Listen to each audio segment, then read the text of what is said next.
Welcome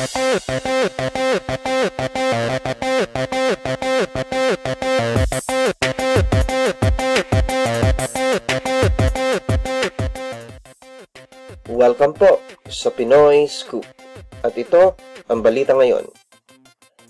Inirelease ng ABS-CBN noong Huwebes ang unang teaser ng bago nitong primetime series na Nathaniel sa Trade Concert for Advertisers ng naturang network na Kapamilya All Out na ginanap sa kanilang studio sa Quezon City.